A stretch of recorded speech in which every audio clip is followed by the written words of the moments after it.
आज जयपुर में आए बैरिस्टर असदुद्दीन ओवैसी, एआईएमआईएम के राष्ट्रीय अध्यक्ष। जयपुर के मुसलमान असदुद्दीन ओवैसी को नहीं दे रहे हैं तरजीह। जहां असदुद्दीन ओवैसी का नाम जिस मुकाम पर है, उसको देखते हुए आज असदुद्दीन ओवैसी के जयपुर में चाहने वाले कम ही नजर आ रहे हैं। आज जयपुर के हवा महल विधानसभा क्षेत्र में गंगा पोल क्षेत्र के एक निजी स्कूल में निजी कार्यक्रम में प्रेस कॉन्फ्रेंस करने आए असदुद्दीन ओवैसी में लोगों की, उनके चाहने वालों की चाहत कम ही देखने को मिली। उनकी कार के आगे जहां यूपी जैसे क्षेत्र में भारी संख्या में भीड़ लग जाती है, वहां आज जयपुर में कम ही लोग उनकी कार के आसपास निकलते दिखाई दिए। ऐसा लगा कि असदुद्दीन ओवैसी के चाहने वाले जयपुर में कम हैं। बहरहाल ये हवा महल विधानसभा क्षेत्र है जो कि मुस्लिम बहुल क्षेत्र है, जहां से ज़्यादातर मुसलमानों की वोटिंग है और यहां से एआईएमआईएम के प्रत्याशी का खड़ा होना भी वाजिब है। लेकिन ऐसे में देखा जाए कि एआईएमआईएम के प्रत्याशी के खड़े होने से मुस्लिम वोट दो धड़े में बढ़ जाएगा, जिसका फायदा दीगर पार्टी को हो सकता है। शायद इसीलिए इस क्षेत्र का मुसलमान असदुद्दीन ओवैसी को तरजीह नहीं दे रहा है। बहरहाल आज असदुद्दीन ओवैसी ने गंगापोल क्षेत्र के एक निजी स्कूल में प्रेस कॉन्फ्रेंस की। आइए सुनते हैं क्या कह रहे हैं असदुद्दीन ओवैसी। वक्त निकालकर यहाँ पर आए और जैसा कि आप जानते हैं कि एमआईएम पार्टी राजस्थान के विधानसभा के चुनाव में अब तक 3 विधानसभा पर हमने अपने कैंडिडेट्स का नाम का ऐलान किया। एक हवा महल में, फतेहपुर में और कामा में, और भी दूसरी कॉन्स्टिट्यूंसी से हम खड़ा करेंगे। इस बारे में जमील खान साहब आपको 1-2 दिन में बताएंगे। और अब हम यहाँ से फतेहपुर जाएंगे, वहाँ पर हमारी 3 सभाएं हैं, छोटी बड़ी, और फिर कल जयपुर में है। तो बस हम पूरी कोशिश कर रहे हैं। पहली मरतबा राजस्थान में इलेक्शन हम लड़ रहे हैं हमारी पार्टी, और हमको यकीन है कि हमारा परफॉर्मेंस अच्छा होगा और हमारे यहाँ से विधायक कामयाब होंगे। तो अब आपको कुछ पूछना है तो आप पूछ लीजिए।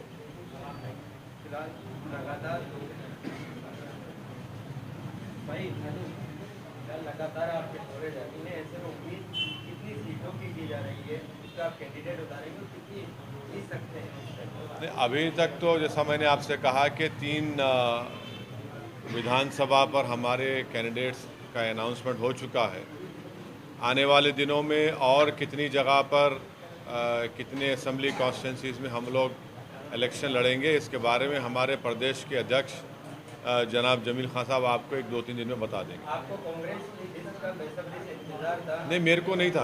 आपकी पार्टी को? नहीं, हमको नहीं था। हमको किसी का भी बेसब्री से इंतजार नहीं है। ये आप गलत फहमी है। कई मंत्री ऐसे हैं, पूर्व मंत्री और विधायक। देखिए, मुझे किसी का बेसब्री से इंतजार नहीं है। वो सब आप सवाल करिए, बेसब्री क्यों लगा? टिकट कटता है तो क्या आपके लिए रास्ता खुला हुआ है आपकी पार्टी के लिए जो अकलियत से जुड़े हुए? अरे अब उनको टिकट मिलेगा नहीं मिलेगा मुझे क्या मतलब भाई, वो तो वो बताएंगे। मिलेगा नहीं मिलेगा मुझे क्या मालूम, मुस्तकबिल में क्या होगा मुझे नहीं मालूम। क्या मुद्दे रहने वाले हैं राजस्थान को लेकर खासकर? ये मुद्दे तो बहुत हैं। सबसे बड़ा मुद्दा है कि राजस्थान की आवाम और जनता को जो एक उम्मीद थी कि कांग्रेस यहाँ पर गवर्नेंस करेगी, कांग्रेस तो पहले ही साल से इनके लड़ाई झगड़े शुरू हो गए। गवर्नेंस नहीं हुआ।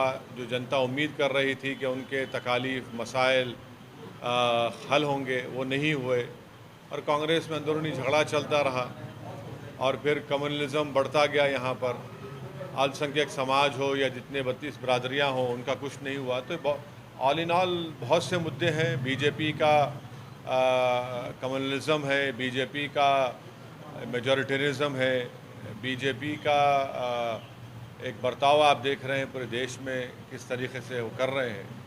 ये सब चीज़ें, सब मुद्दे रहेंगे इस विधानसभा के चुनाव में। वैसे साहब, जिस तरीके से आपकी टीम काम कर रही है, ग्राउंड पर कहीं नजर नहीं आती है, इस तरीके से चुनाव लड़ेंगे, इन मुद्दों पे चुनाव लड़ेंगे कि एक आपकी टीम किसी मुद्दे को उठाने के लायक नजर नहीं आती है, जैसे इकबाल का मुद्दा हो, प्रोग्रेस के टाइम पे कोई भी ऐसा शख्स नजर नहीं आया जो एआईएमआईएम को लेकर के कोई प्रोटेस्ट किया हो, या इसके अलावा भी कोई और मुद्दे बहुत सारे राजस्थान के अंदर हुए हैं, तो आपकी जो टीम है यहाँ पर राजस्थान की, वो इतनी कमज़ोर नज़र आ रही है कि एक बार भी रोड पे आकर के ढंग से प्रोटेस्ट नहीं कर पाई है और 100-200 लोगों को इकट्ठा नहीं कर पाई है। जैसे कि रामलीला मैदान में आपकी जो फेलियर सभा थी, उसको लेकर के अगर देखा जाए तो 200 आदमी भी अगर खड़े होकर के करना चाहें तो वो नहीं कर सकते। तो क्या ऐसी टीम के साथ चुनाव नहीं, देखिए सभा में कितने लोग आते नहीं आते, इसका ये नतीजा नहीं निकाल सकते आप कि इलेक्शन कैसा लड़ेंगे, क्योंकि जितने मेरी सभाओं में लोग आते हैं इलेक्शन नतीजा अलग ही निकलता है। तो मेरा ये बात को नहीं मानना है। दूसरा है कि इकबाल के जो हत्या की गई है, मॉब लिंचिंग की गई है, उस सिलसिले में जमील साहब खुद जाकर कई लोगों से मुलाकात किए और अपना जो नुमाइंदगी रिप्रेजेंटेशन करना किए। अब प्रोटेस्ट करना तो काम किसका है भाई? सरकार यहाँ पर कांग्रेस की है और कांग्रेस की सरकार खुद इन हत्याओं को रोकने में नाकाम साबित हो रही है। तो अगर हम प्रोटेस्ट करते और अगर कहीं पर कुछ लॉ एंड ऑर्डर का प्रॉब्लम हो जाता तो फिर एक नतीजा निकालते कि आपने इसको अपने रोटी सेकने का मसला बनाया। तो ऐसा कोई बात नहीं है, प्रोटेस्ट होगा, माजी में भी हुआ है। जुनैद नसीर की जब हत्या हुई थी, आपको याद दिला रहा हूँ मैं, सबसे पहले कौन गए वहाँ पर? कोई कांग्रेस की नेता तो नहीं गई, वहाँ के कामा के जो मोहतरमा विधायक हैं वो नहीं गई। मैं गया वहाँ पर जमील साहब के साथ, जावेद के साथ, इमरान साहब के साथ। तो ऐसी कोई बात नहीं है, हम लोग मेहनत कर रहे हैं। मुझे यकीन है कि हमारी टीम और अच्छा मेहनत करेगी। जाहिर है पहली मर्तबा लड़ रहे हैं इलेक्शन, तो थोड़ा बहुत 19-20 का फ़र्क होगा, उसको पूरा कर लें। काफ़ी कुछ कम्युनिकेशन गैप भी आपकी टीम के अंदर नज़र आता है, चाहे वो मीडिया को लेकर के हो, चाहे आपसी बातों को लेकर के हो। नहीं अब मीडिया अब नहीं मीडिया उनके जवाब दिए नहीं मीडिया को लेकर जमील साहब को फ़ोन किया जाता है, जमील साहब फ़ोन नहीं उठाते हैं और कोई रिस्पांस नहीं मिलता है। जावेद साहब को फ़ोन करके पूछा जाता है, उन्हें ये कहते हैं कि साहब मुझे जयपुर के प्रोग्राम के बारे में कुछ हाँ पता नहीं। जावेद खुद फतेहपुर लड़ रहे हैं, तो जावेद को अपना क्षेत्र देखना है। अब मीडिया से कांटेक्ट नहीं हो रहा है, मीडिया से ये नहीं हो रहा है, तो ठीक है, जावेद जमील साहब बैठे हैं और अच्छा रब्ता करेंगे आपसे। चाइना को लेकर रिपोर्ट आई है, उसके अंदर चाइना को लेकर एक रिपोर्ट आई है, उसके अंदर बहुत जाहिरा तौर के ऊपर जाहिर किया गया चीन और भारत की इस बात को लेकर। आपने जो भी कुछ रिट्वीट किया है उसके ऊपर। हाँ, उसमें जो बातें मोदी सरकार चीन के बारे में भारत की आवाम को नहीं बताना चाहती हैं, वो पेंटागन की रिपोर्ट में आ रहा है कि कैसे चीन जून 2020 में जो हमला हुआ था, जिसमें हमारे 20 सिपाही कर्नल की मौत हो गई थी, उसके बाद चीन ने कैसे वहाँ पर अपने कब्ज़े को बरकरार रखा, कैसा चीन वहाँ पर पोंगसोंग सू लेक के पास एक ब्रिज बना रहा है, डोकलाम के पास चीन क्या कर रहा है। तो ये सब बातें देश के प्रधानमंत्री और उनकी सरकार नहीं बता रही है, मगर दुनिया को मालूम है। और यहाँ पर इसलिए नहीं बताती बीजेपी क्योंकि उनको डर है कि भारत की जनता उनको कमज़ोर ना समझे, मगर चीन हमारी ज़मीन पर आज भी कब्जा करके बैठा है। तो वैसे सर एक चीज़ हो रही है, कांग्रेस की तरफ से ये आप पर इल्ज़ाम है कि हैदराबाद के अंदर एक मुस्लिम लड़के की मर्डर हो जाता है, उसका भाई उसको मर्डर कर देता है क्योंकि वो गैर मुस्लिम से शादी करता है। आपकी पार्टी, आप लोग उस जो मर्डर करता है उसके सपोर्ट में खड़े होते, क्या कहना चाहते हैं? झूठ है, बकवास है, बकवास है। बताइए, मैंने तो पब्लिकली उसका कंडेम किया मर्डर का।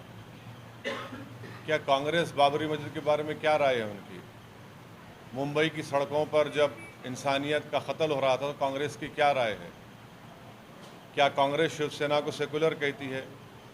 क्या कांग्रेस नहीं जानती श्री कृष्णा कमीशन में क्या कहा गया? तो ये कांग्रेस पार्टी है जो अगर आज इस देश में अल्पसंख्यक समाज अगर तकालीफ, मसाइब, गुर्बत और उनके इलाक़ों में, उनके बस्तियों में जो डेवलपमेंट नहीं होता है, तो ये कांग्रेस की देन है, फसादात कांग्रेस की देन है। तो ये कहाँ पर कौन सा ये बात कर रहे हैं हैदराबाद में? मेरी स्पीच है, बाज़ाब्ता मेरी स्पीच है। मैंने कंडेम किया उसको, तो ये झूठ बोलना इनकी आदत है, फितरत है। तो कोई बात नहीं, हैदराबाद नतीजा देखेंगे आप। मुझे उस बारे में नहीं मालूम क्या है वो, क्या चक्कर है वो। नहीं, मुझे नहीं मालूम वो क्या है, वो क्या क्या हो रहा है। मामला दिल्ली हाई कोर्ट में भी चला गया, तो अब आइंदा पेशी जब होगी देखेंगे दिल्ली हाई कोर्ट। हाँ, इंडिया गठबंधन में जो दल शामिल थे उनके नेता दूतावास पहुंचे थे। पीएम मोदी ने भी बात की है उनके नेताओं से, क्या कहना है इस बारे के अंदर, क्योंकि पहले इजराइल का सपोर्ट करना एकदम से फिर उनके पास जाना। हम तो हमारे देशवासियों से बताना चाहेंगे कि महात्मा गांधी ने ये कहा था कि फ़लस्तीन अरबों की ज़मीन है। जिस तरह अंग्रेज़ों की ज़मीन इंग्लैंड है, जिस तरह फ्रांस के लोगों की ज़मीन फ्रेंच लोगों की ज़मीन फ्रांस है, ये गांधी ने कहा था। तो अब इसको इनको सामने रखकर अपनी बात को रखनी चाहिए। और हमेशा से हमने फ़लस्तीनियों की तायीद की और हमेशा हमने इस बात को माना कि फ़लस्तीनियों का उनका एक इंडिपेंडेंट आज़ाद मुल्क होना चाहिए। और हकीकत ये है कि पिछले 80 साल से इज़राइल वहाँ पर ऑक्यूपायर है और फ़लस्तीनी ज़मीन वो लोग ऑक्यूपाइड करके बैठे हैं। और इंटरनेशनल आज जयपुर के चार दरवाजे के नज़दीक असदुद्दीन ओवैसी आप MIM पार्टी को किस तरह की नज़र से देखना चाहते हैं? मैं MIM पार्टी को यहाँ पे अगली सरकार बनाते हुए देखना चाहता हूँ, या फिर आप ये कह लीजिए अगर वो कैंडिडेट कम खड़े करते हैं तो कम से कम हवा महल विधानसभा, जिसमें भी उन्होंने अपना कैंडिडेट जाहिर कर दिया है जमील खान साहब को, इनको पूरा वोट और समर्थन, जिस तरह से आपने देखा अभी पब्लिक कितनी जिनो जान से साथ लगी हुई थी, इसी दिलो जान की जो वोट में देकर अपनी सहानुभूति दिखाएगी और ज़रूर हमारे कैंडिडेट को जिताएगी। क्या MIM की पार्टी कितनी सीटें ला सकती है जयपुर राजस्थान में? राजस्थान का देखो मैं अभी नहीं कह पाऊँगा, क्योंकि अभी सीटें सारी डिक्लेयर नहीं हुई हैं। अभी सिर्फ दो, एक कामा, एक जयपुर और एक फतेहपुर में, मतलब 3 सीटें डिक्लेयर हुई हैं। तो अभी सीटें डिक्लेयर और होंगी, फिर उसके बाद ये कहना ज़्यादा सही रहेगा कि भाई कितनी सीटें ला रही है MIM और कितनी पे कमज़ोर है। वैसे जहाँ कमज़ोर खड़ी होगी वहाँ से हमारे ख्याल से लड़ेगी नहीं चुनाव MIM। चुनाव का मुद्दा क्या रहेगा सर? चुनाव का मुद्दा आप सब जानते हैं भाई, अपने राजस्थान में चुनाव का मुद्दा क्या है, माइनॉरिटीज़ के साथ क्या हो रहा है, पिछड़े वर्गों के साथ क्या हो रहा है। अपनी जो मौजूदा सरकार है, मौजूदा सरकार अपनी पब्लिक से टच में नहीं आ पाई है, क्योंकि उनके अपने आपसी मसले इतने ज़्यादा हैं। कभी उनका कोई रूठ जाता है, कभी कोई रूठ जाता है, कभी विधायकों की बाड़ाबंदी है, कभी पार्षदों की बाड़ाबंदी है। उनसे उन्हें फुर्सत मिलती तो वो अपने नज़दीक आती। तो यही चुनाव का मुद्दा रहेगा। सर कल MD रोड पे प्रोटेस्ट हो रहा था फिलिस्तीन के समर्थन में, तो MIM के कार्यकर्ता गए थे उसमें? MIM के कुछ कार्यकर्ता गए थे, लेकिन जो हमारे MIM के यहाँ से हवा महल विधानसभा से चुनाव लड़ रहे हैं, जमील साहब नहीं जा पाए थे वहाँ पे, बाकी काफ़ी कार्यकर्ता थे।